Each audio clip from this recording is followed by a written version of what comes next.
So we're in chapter 7 and we were going on section 3, and we're going to be talking about the life of a bone.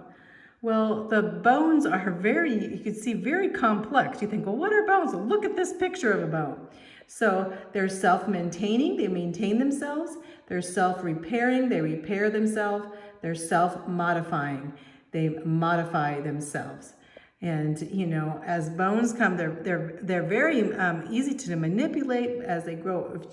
People grow older, though they become more brittle with age, and they break down into these old collagen fibers and crystals with age. And then, but of course, they break down. They're always breaking down. The bones are always breaking down into these crystals and being replaced by new cells. So let's talk about the life of a bone. So we have some very important things in our bones. One of the things are osteoclasts. Osteoclasts remove the old dead bones, the brittle bones and such. You can see where the osteoclast picture is of the bone right here, that osteoclast. And then we also have osteoblasts. They're the bone growers. Osteoclasts, clast means break. Whenever you're classed, you're broken, right? Just remember, it means break. So osteoclast means break. So they have these tiny Haversian canals, and in the canals there, they pick up all these bone fibers, or these tiny bones that have pieces of bones, cells that have died. And then we have the osteoblast. Blast means to make, osteoblasts. So we have the osteoblast. Here's a picture where the osteoblast is right here. Osteoblast, building new bones in those canals. And these are bone growers. Blasts are bone growers. And they move into the Haversian canals. And in these canals, they make new collagen there.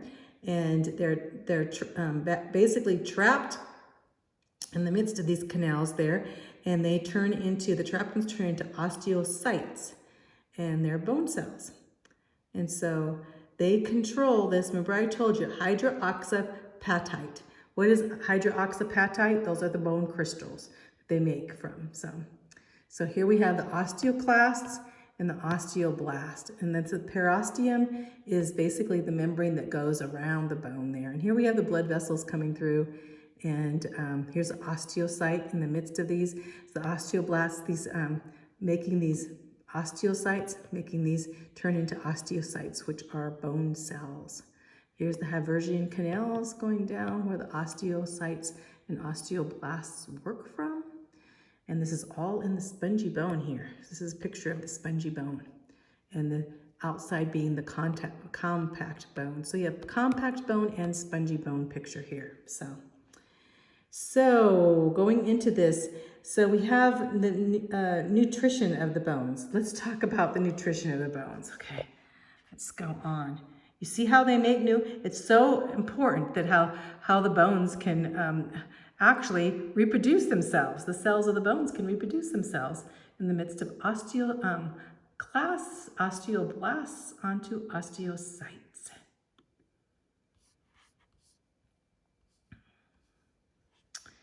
So, going on to the life of the bone. Bones under construction. So let's talk about the bones. Let's talk about nutrition first before I get into these bones. So what do we need for bones? You need calcium, you need phosphorus, vitamin D, and vitamin A and C for you to build your bones, So let's see do we have some information on this? Let's go back to the other page before we get to this page. So nutrition, when we're talking about nutrition, exercise for healthy bones. Here we have exercise for healthy bones, and this whole area is talking about diet. So nutrition, calcium and phosphorus we need in our diet. We get calcium from, let me put up some of this in here. I'm just going to put up my notes so you can see my notes. Nutrition, calcium and phosphorus, vitamin D, vitamin A, and vitamin C. Calcium you get from milk products and green vegetables. Phosphorus you get from meat, poultry, fish, cheese, nuts, whole grain. Phosphorus comes in cereals, so you get phosphorus from a lot of things. Vitamin D. Vitamin D comes from sunlight. That's why we need to get out in the sun and get some vitamin D. And it helps absorb other vitamins and such in. If you don't have a lot of vitamin D, kids that get rickets when their legs get bend and stuff because they haven't been out in the sun and they haven't been eating a lot of vitamin D. Anyway, you can get rickets or osteomalacia, which both of those are the softening of your bones. And so you want a lot of vitamin D. Vitamin A's in liver, milk, eggs, dark and yellow carrots. Hey, carrots have vitamin A. Yellow vegetables and orange vegetables. And if you don't have enough vitamin A, it retards your growth in your bones and you have problems in your bones. Vitamin C is so important, and you get that from citrus foods. You get it from orange juices, all kinds of juices, tomatoes, cabbage, potatoes. And of course, vitamin C produces collagen, which helps with our cartilages and our bones. So it's very important with nutrition that we get calcium, phosphorus, vitamin D, vitamin A, and vitamin C. The other thing that is very important is that we exercise. And so if you don't exercise, your bones will not be strong. In fact, those that don't exercise, sometimes their bones start to get smaller. So the osteocytes send a message to the osteoblasts and osteoclasts to strengthen the bone when you exercise. So your bones get strong with exercise. So it's important that we exercise. In fact, Wolff's Law. What is Wolff's Law? Wolff's Law says that bones adjust to the shape when physical stress is placed on them. So let's talk about that. Julius Wolff was his name. I think it's written here in your book. Let me go up in your book here. Julius Wolff lived 1836 to 1902, and he was a German orthopedic surgeon, and he formulated a law, and this law describes the effects of exercise on stress of bones. According to Wolff's Law, bones adjust their shape to physical stress placed on them. So if you expose your bones to stress, such as by running, lifting weights, or other physical activity, your osteoclasts and osteoblasts will increase their activity and build additional bones to handle the extra strain. This thus that the bones of athletes are bigger and denser and stronger than those of non-athletes, because the bones of athletes are subject to more physical stress. And the opposite is true. Bones that are not exercised, they tend to atrophy, to get smaller.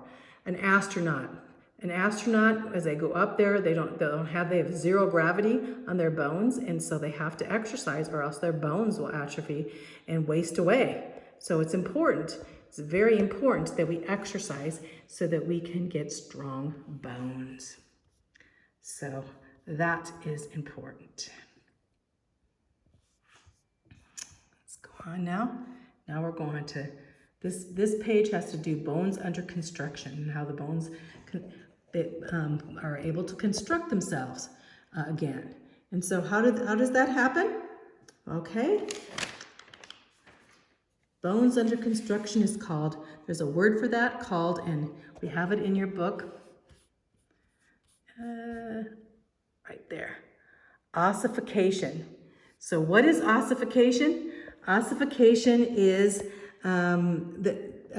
basically ossification is that cartilage material moving into your osteoblasts and replacing the osteoblasts with a soft rubbery cartilage. And then from that cartilage, producing bones.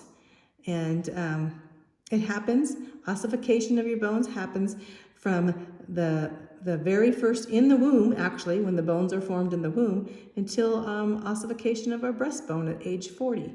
Basically, it's this cartilage material moving into and turning into hydroxyapatite, which are crystals, bone crystals, okay? So let's talk about broken bones here. We have broken bones. So a fracture. What's a fracture? Is a break or crack in the bone. And these are the kind of 4 different fractures that we have. We have the transverse fracture. That's just when a bone breaks in two. It transverses in half. We have a green stick fracture, and that's when it cracks or bends, you know, like a green stick. Like you take a stick and then you take a stick and then you just kind of take off the bark, part of the bark, green stick. That's a crack or it bends. And then you have a spiral fracture where a bone is twisted into a spiral. Ooh, that would hurt. And then you have a comminuted fracture, and that means you have multiple fragments. Your bone has pieced into all these little fragments. That would be a very hard one because they're picking out this fragments. A lot of times you have to put in a rod or something to be the bone because the bone has fractured into a lot of different pieces. So we have the transverse fracture, green stick fracture, spiral fracture, and the comminuted fracture. So you have all of those. So going on repairing a break. So what happens? There's different kinds of fractures, of course. We have a simple fracture. A simple fracture is a closed fracture. That means the bone is not sticking out of your skin. If the bone is inside your skin, you have a simple closed fracture. Now, if your bone is sticking out of your skin, you're going to have a compound fracture. And those can cause more bleeding and cause infection because your bone has stuck out of your skin. Their skin protects it, so you're going to have more problems with a compound fracture, an open fracture, where it pierces your skin. So, and repairing a break. So that's talking about repairing a break. Repairing a break with the bone actually, and let's go on to this picture because this kind of tells about repairing a break.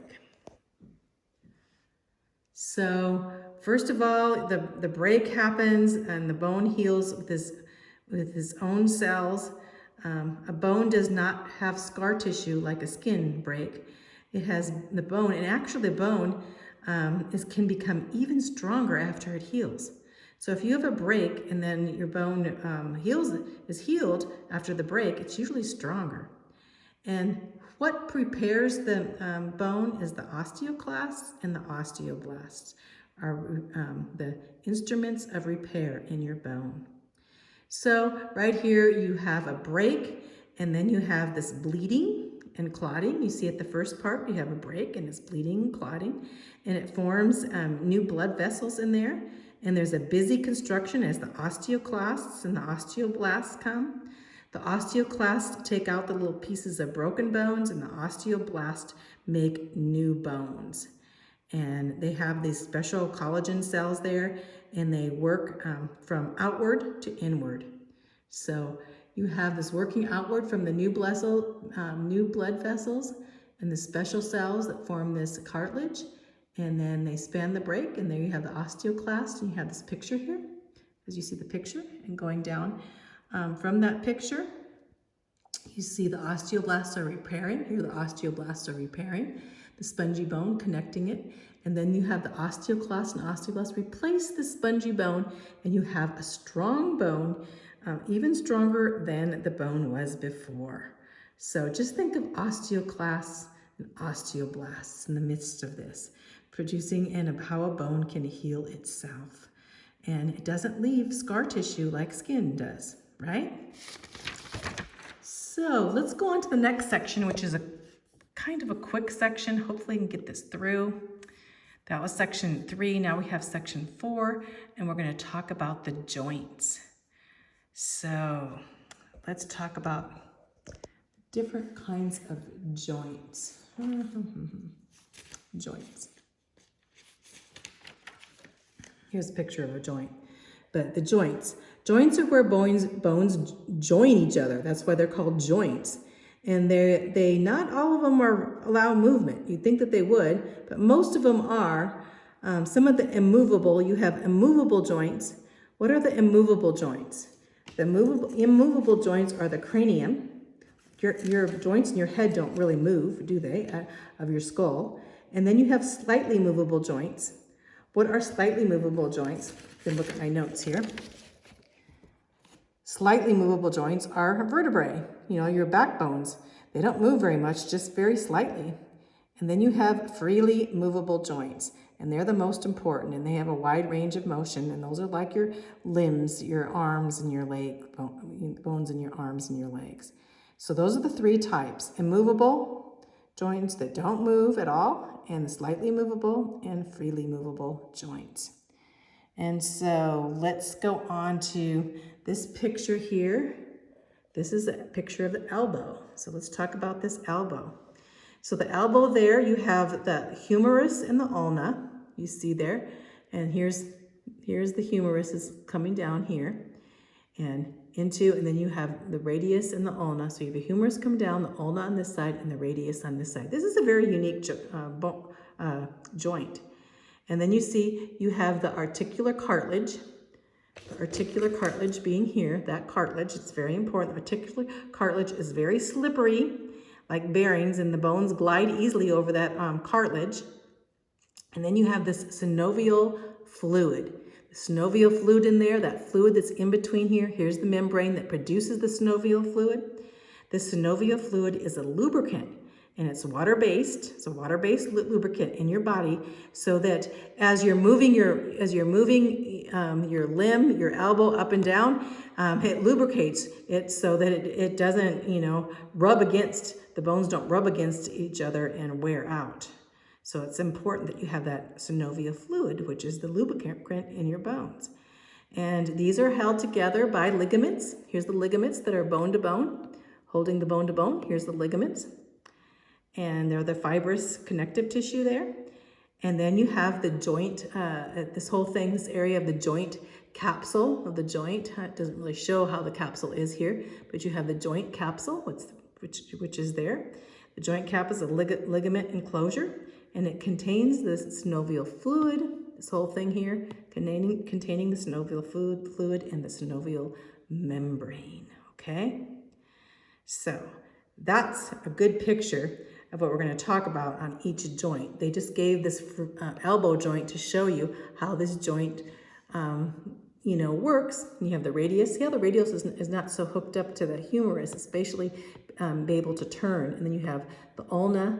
This is that goes to the ulna, we know, goes to your little finger. The radius goes to your thumb on this side. And then you'll have the humerus bone. That's goes up to your shoulder. So this is your joint in the midst of that. So now we're going to talk about the types of joints. So let's go on to the types of joints. I'm going to go through these quickly because I don't want to do another video. And there we go. The types of joints. So we have up here, we have the hinge joint. Okay, can you see it? Let me back up here so you can see this better. So up there in the corner, you have the hinge joint. The hinge joint goes back and forth like a hinge, like opening a door, like a hinge of a door, opening and shutting. So this, you have a hinge joint, and that's like a knee joint, or the elbow joint is a hinge joint. So, and your fingers also bend like hinges like that. So they're a hinge joint too. And then we have the ball and socket. What's the ball and socket joint? Is like your hip. Your hips can rotate. And it's like the round head in this hollow socket. And it's in your shoulders actually, and your hips both have these round joints that can move all the way around in the ball and socket joints. And then we have a pivot joint. Here's a pivot joint, and that we have like the radius and the elbow. So in the pivot joint, also another pivot joint would be your atlas and your axis, which is in your neck. And see how they can move, but they don't have a complete range of motion, but they can twist a bit, right? And in the pivot joint, we have, your head can swivel, and you also have the ulna and radius joint in your arm. And then we have down here, let's see, we go into the episoid joint, and here's an episoid joint there, and that's in your metacarpals and your phalanges. And you can see how they can hit the phalanges, how the phalanges in your fingers turn, how they can turn that way, the joint, see how kind of joint can move in different, and they call this episoid joint. They work in two planes instead of one plane, like a hinge. They can actually twist a bit. And then we're going to go into the gliding joint.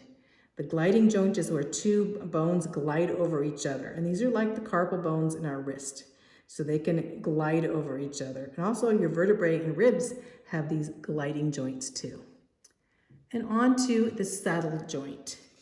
So the saddle joint is where the bone is kind of nestled into each other, into like a saddle. Looks like kind of like a saddle there. That's what they call it, the saddle joint. And this is in your lower palm of your hand, near your wrist. Also your thumb has to have the metacarpal in your thumb. And it holds the thumb to the side of your hand.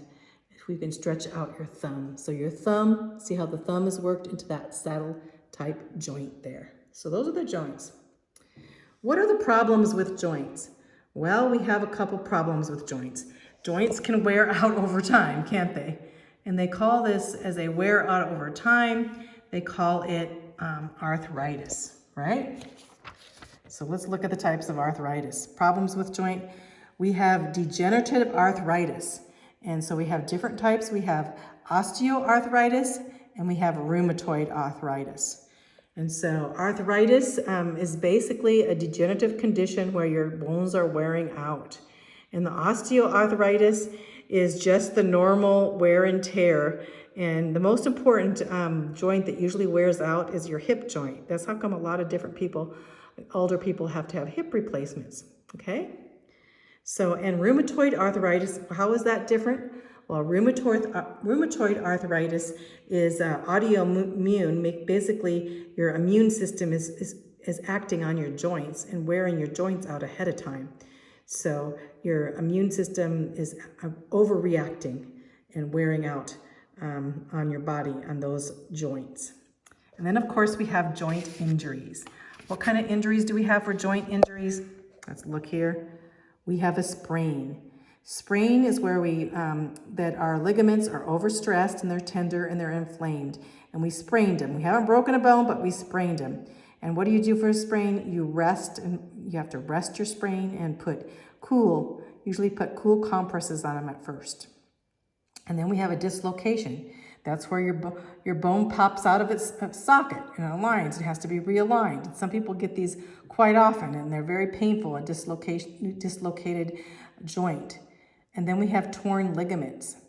And they can vary. Different torn ligaments can happen, and you have to actually, sometimes you have to have surgery when you have a torn ligament. So joint injuries, the dislocation, and torn ligaments. And so we're done with the section, and we're going to go on to muscles. So we're done with the section. You can go over the questions, and we'll go over, at the end, we'll go over the chapter review.